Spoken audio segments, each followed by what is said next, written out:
இப்ப அதுக்குதான் நான் வந்தேன். எப்பவுமே நீங்க காவல்துறை நம்ம பொதுமக்கள் நானே இப்ப அந்த சைடுனாலும் நான் அக்செப்ட் பண்ண மாட்டேன். அவங்க சொல்றதை கேட்க மாட்டேன். நம்ம அந்த கோபத்திலையும் அந்த ஸ்பாட்ல இருக்கிற நம்ம குடும்பம் நம்மளோடது, அந்த துக்கத்தில் நம்ம இருக்கும்போது அப்படிதான் இது பண்ணுவோம். பட் அது ரெண்டு பக்கம் விசாரிச்சுட்டு தான் நானும் இப்போ அந்த இஓட்டையும் பேசி இந்த மாதிரி அந்த இடம் எப்படி இருக்குன்னு எல்லாத்தையும் கேட்டுட்டு, இதுக்கு முன்னால் அந்த இடத்துல நிறைய இது நடந்திருக்கு. ஒரு 3 சூசைடு, ஒரு மர்டரு, 2 பேர் கீழே விழுந்து இறந்தவங்க, ஒரு கார் போய் விழுந்திருக்கு. அந்த இடத்தையும் பாதுகாக்கிறதுக்கு உண்டான வேலையை நான் காலையில் வர சொல்லியிருக்கேன்.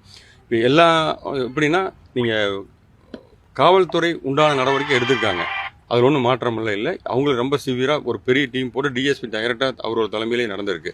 அதனால் இது அதான் நான் சொல்கிறேன்னா, இந்த தவறு இனி ஒரு தடவை தமிழ்நாட்டில் நடந்துச்சு அப்படின்னா, இவனுக்கு கொடுக்குற தண்டனை இருக்கு பாருங்க, அந்த பார்த்து யாருமே பண்ண மாட்டாங்க. அந்த அளவுக்கு ஒரு தண்டனை இருக்கும் கன்ஃபார்மாக, அதில் ஒன்றும் மாற்றம் இல்லை. அதனால் நீங்கள் அதை நம்பலாம்.